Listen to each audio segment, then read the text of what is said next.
হঠাতেই হেৰালকে নিনো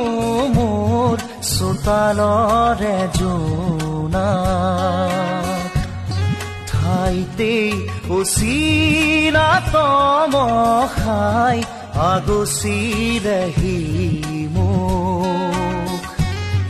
হঠাতেই হেৰালকে নিনো মোৰ চোতালৰে জোনা ঠাইতেই উচিনা তমখাই আগচিৰেহি মোক খজল খজল চকু আঘাতে বেৰা বুকু কিদৰে দেখুৱাও আনক হঠাতেই